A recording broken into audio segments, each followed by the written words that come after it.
Jitorna maħna għawnek Claudio Muscat. Kif inti, Claudio? Mux ħasi, grazzi. Għadda sajf?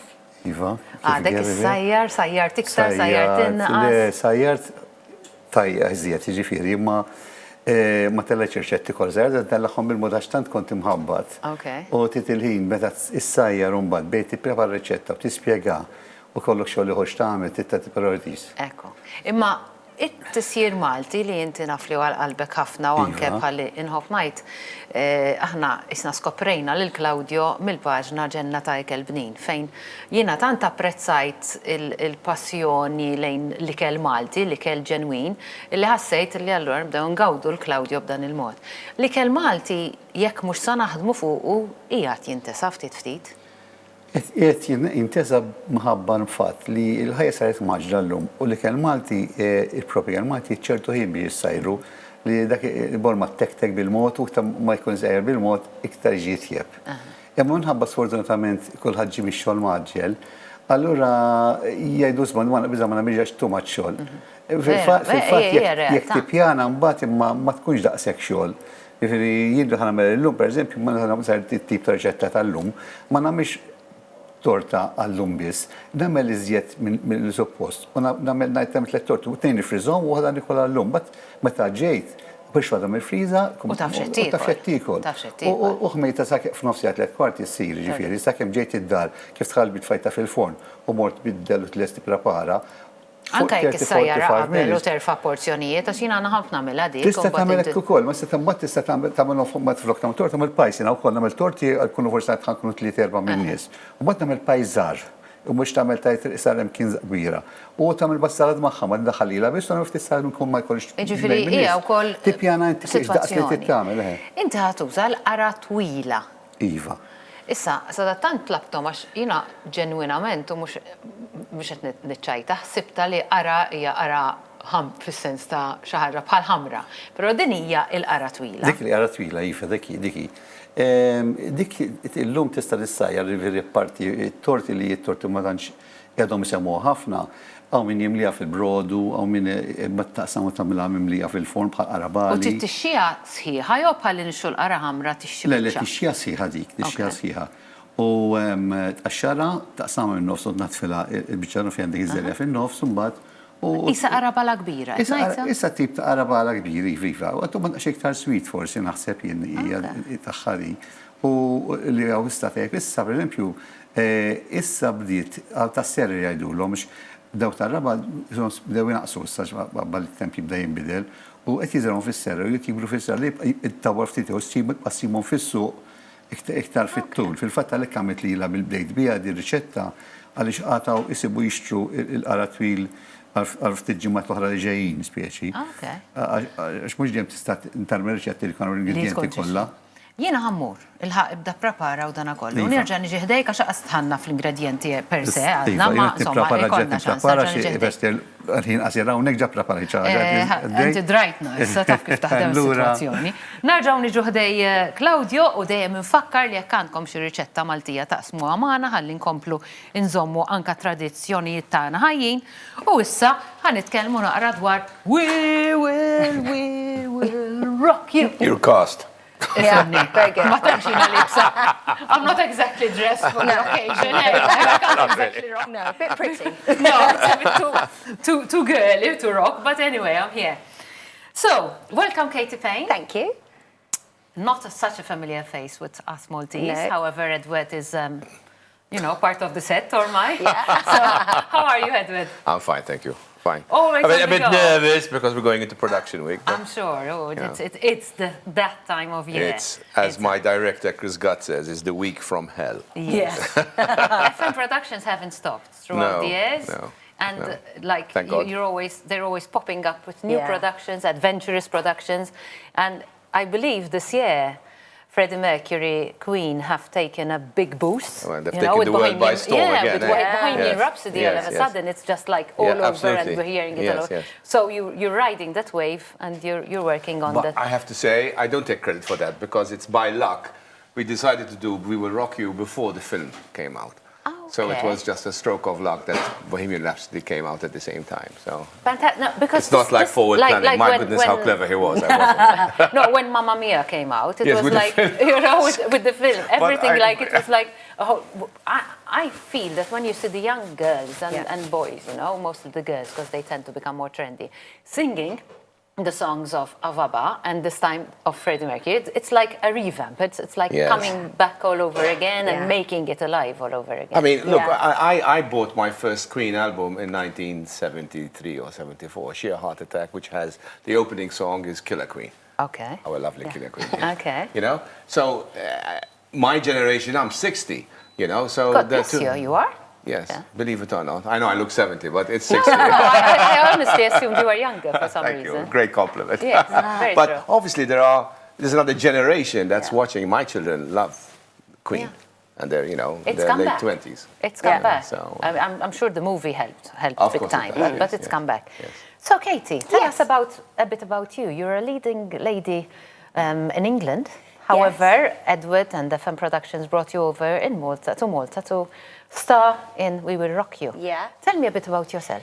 So, well, I trained in England and I trained in a drama school and then have been fortunate to go on and perform in the West End and in various UK tours and Very abroad exciting. as well, very exciting, and internationally and in America. And then I auditioned for We Will Rock You coming to Malta in April of this year. And I'm delighted to be here. I've never been to Malta before, so this is very new for me. And living out here for nearly 5 weeks. Yes. So you got the it's very heat, different. you got the rain, the heat, and you yeah, got- you but I got love the humidity it. now. Yeah, so, yeah, the humidity. You're trying them all out. Yeah, You're trying- yeah. The Exactly. mosquitoes. Oh yeah, Yeah, the mustn't forget mosquitoes. those. My goodness, yes. Right now they're taking Malta by storm. Yeah, It they seems like really they're are. everywhere. Yeah.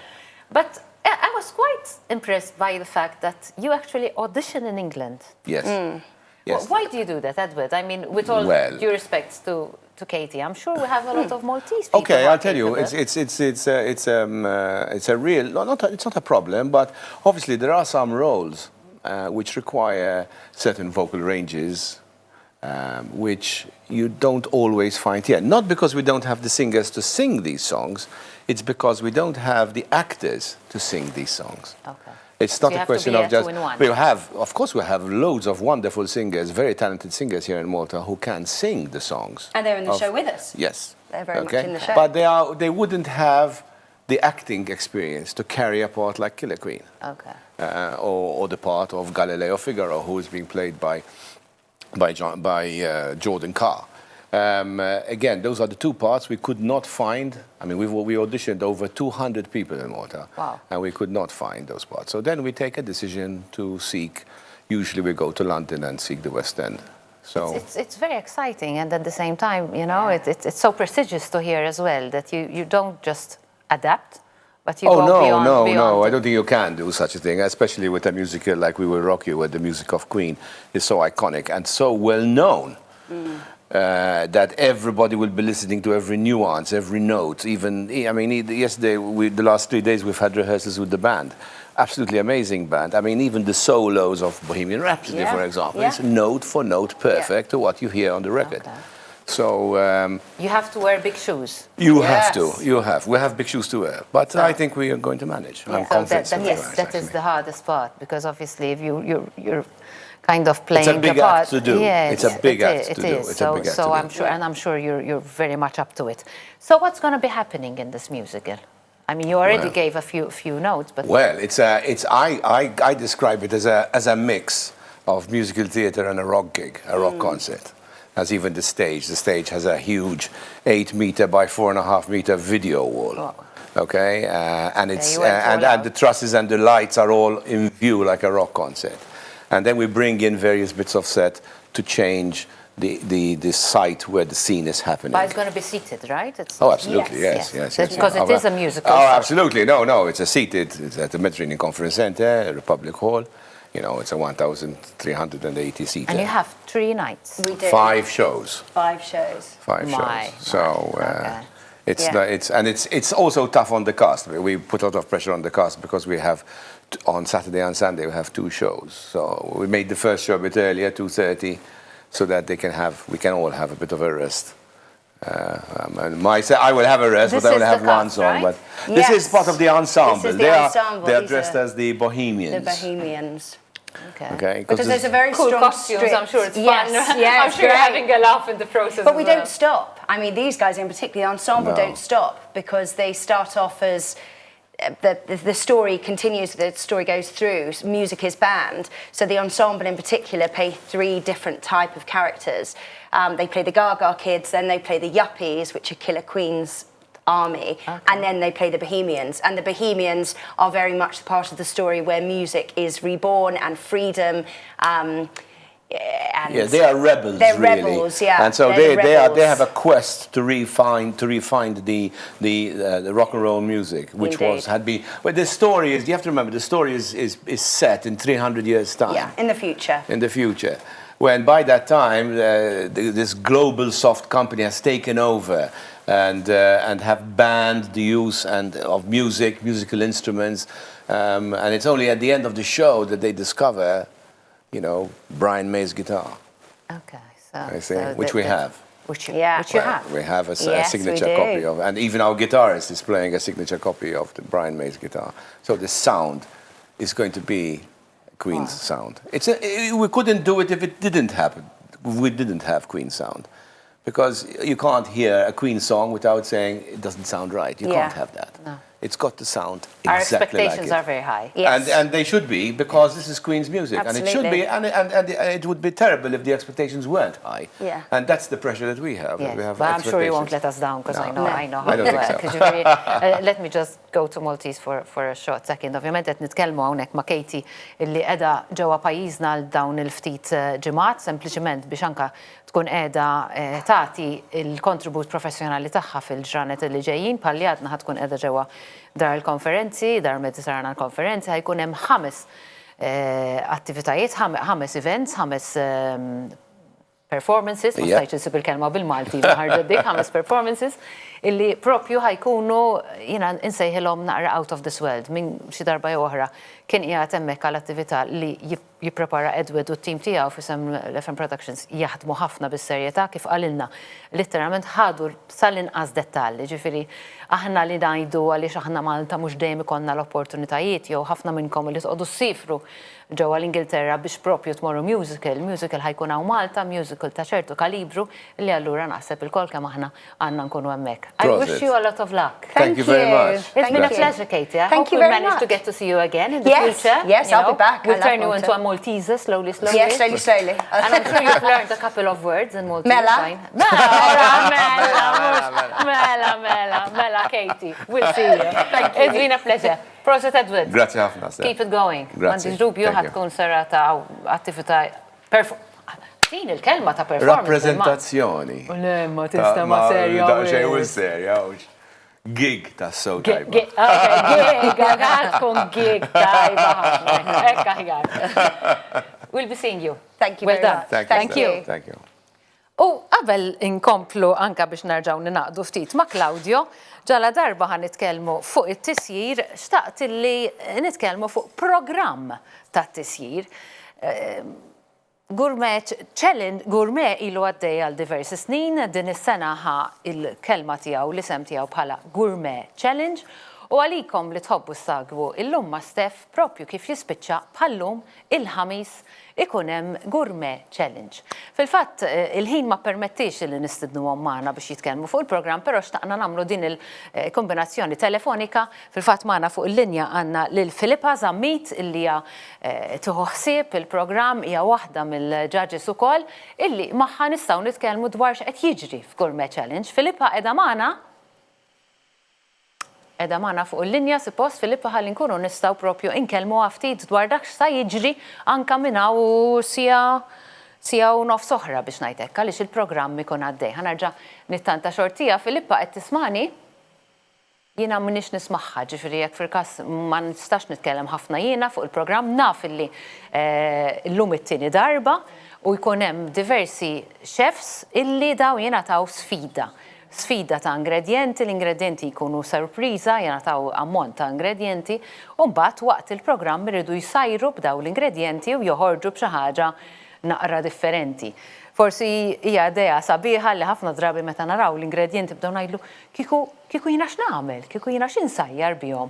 U dak il-ħin kważi inti tiġik ħafna idejat imma immaġina tkun preżentata bihom f'dak il-ħin xi ftit eċitament ikun hemm għax huwa programm televiżiv u kollox, u allura inti tittaġixxi u ma tix tistenna. Ftit ilu fis-sajf kellna xi ħaġa simili. Kienu għamlu sfida kien hemm anka biex jinġabru l-flus u iktar kuxjenza għall-ALS u jiena kont impoġġija f'dik is-sitwazzjoni fejn tawni l-ingredjenti u għalluli sajjar xi ħaġa bihom. U onestament dak il-ħin ma kienx daqshekk faċli, vera Claudio?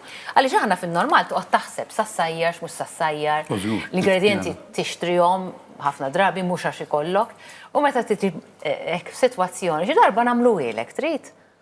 Toġbok l-idea nġibulok l-ingredienti u sajrinna xi ħaġa. Nagħmlu ilek. Kellim niftit fuq il-torta tal-qara twila. X'għandna bżonn? Mela, għandek bżonn ovvjament 800 gram qara twil. L-qara twil. Issa dik meta tixxi waħda kemm ikun fiha? Bivarjaw is-sizes, tixtri forsi tarax kemm għandek bżonn tagħmel xekk tagħmel riċetta doppja tixxi daqsxejn biex għadda ikbar. Okej, għax huma jidhru kbar. Onestament m'iniex familjari fil-realtà mhux daqshekk huma għaliex ta' ġewwa huma ħfief jiġifieri daqshekk su fl-af ġewwa. Ġalla darba tneħħilha l-milli u hekk ma tantx jibqa' għaxxara minn barra ta' barra wkoll għaxxari u trid. Magħhom trid tagħmel basla kbira, ftit żejt, biex basla magħha, mbagħad għandek 250 grams kapuljat taċ-ċanga u kapuljat tal-majjal. Ġifier mhix xi ħaġa veġitarjana din xorta ħajidħol l-element tal-laħam. Tiddaħħal laħam, imma jekk ma taw veġitarjan ma ħsibx li ma jistax issir mingħajr laħam jiena żied iżgħid xejjex. Però tradizzjonalment kienet issir hekk bil-kapuljat taċ-ċanga u tal-majjal. Tal-majjal. 250 grams, jiġifieri jiena ftit hemm 4 karotti mhux kbar ħafna. Għandek celery karfusa minn ta' barra, għax dik tqattaħħal u ma fiex dak il-ħjut fiha tqottom taħħa tajba wkoll. Marfa u konserva. Għal-kulur naħseb iktar mill-kulur. Għal-kulur xejn toma żgħira wkoll. Issa għandek ġiex bajdit u ftit ġobon u tursin. Ġobon maħkuk, għax dak wara tkun lesta l-likit. Fil-fatt edha tfewwa, inti preparajta qabel, jena jgħidu kollox, għax Claudio jiġi organizzata hawnhekk. Issa dis-sena għandna l-kamera minn fuq, Claudio, ġifieri tkun tista' tiġbed ukoll it-taħlita hawnhekk lesta.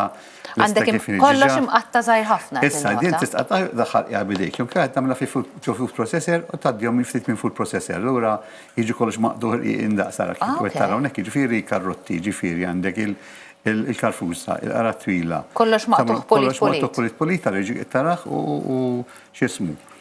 U l-basla wkoll inkluża ovvjament. Il-proċedura, l-ewwel titfal qara jew titfal laħam? Le, l-ewwel titfal ħaxix tuwel titfal għaxej żejt, titfal basla mal-ħaxix mal-karfus, mal-karotti. Itektek ftit, tfal itektek ftit, sa jirtab il-basar, u mbagħad meta jirtab il-ħaxix titfa' il-laħam fin-nofs u tħalli itektek ftit, tqalleb l-inkollu tqalbu ftit biex jisegħem stess il-laħam. Kif isir il-laħam u mbagħad onnot wadda seasoning tixtieq inti, rifieri hemm ħafna seasoning differenti, jitfa' min jitfa' bempju rosemary, min jitfa' xi herbs differenti li tixtieq. U tista' twaddab ukoll xi cube jew stock tal-laħam. Kemm tħallija toqgħod ittektek bil-mod biex anke l-ħaxix jassorbi kollox ma titfax ħafna, iktar ma 100 milla x'imbagħad biex taqri inkella fit-torta jiġi ilma fit-torta. U patata m'għamilx? Le, patata le, ma tagħmilx patata fiha, le, patata mhux patata fiha di. Kif tara tħalli mhux ħafna da ġifieri tek 6-10 minutes fejn tara fettaġġa kważi saru diġà sta nipprepara biex nagħmilha fit-torta li għandi hawnhekk li għamilt laġina ftaħt laġina diġà u taqqat il-laġina fil-qiegħu dikta bil-baj diġà il-qiegħ tat-torta nitfaħħa fiha. Għax mhux baked blind di, mhux ħajarx qabel laġina. Le, nitfaħħa kollox kif inhu. Nitfa' dik hemmhekk, nattija raġel bil-pastry fuqha u nitfaħħa fil-forn. Ovvjament il-mixta dilku bil-bajt u taqqaba ftit. Ifhimni, tinxtam vera tajba u tinxtam kif ħanfhemkom dik ir-rieħa illi tgħidlek welcome home, dik ir-rieħa. Ħammorru għall-waqfa, jiena ngħidilkom welcome back minn hawn ftit ieħor wara din il-waqfa ta' riklami. Ibgħat SMS fuq 50615540 u tista' tirbaħ vjaġġ għal tnejn mal-Britannia Tours, valur ta' madwar €1,000, vjaġġi għal Pozzallo mal-Virtu Ferries, valur ta' madwar €100, rigali għad-dar ta' bejn €30 u €100 minant Jusk, vouchers ta' €50 jew €30 minant Screen Hair Care Products, The Resin and Membrane Waterproofing Centre, Portuguese Laundry and Dry Cleaning, Hotspot Magazine u Voucher Magazine. Buffet lunch għal tnejn minant il-Cortile Bar and Restaurant, valur ta' €45. Irtok minant Makeup Factory u prodotti għal kura tal-wiċċ minant Teoxan, valur ta' madwar €30. U kif ukoll kotba minant il-Pubblikaturi Merlin. Kull 3 xhur tidħol fiċ-ċans li tirbaħ €300 voucher minant Transforma li jissarra fit-trattamenti ta' sbuħija. Safe, valur ta' €275 minant Dem Company Limited u Infrared Ray Heater, valur ta' €175 minant Alternative Technologies. Tinsiex, ibgħat SMS fuq 50615540.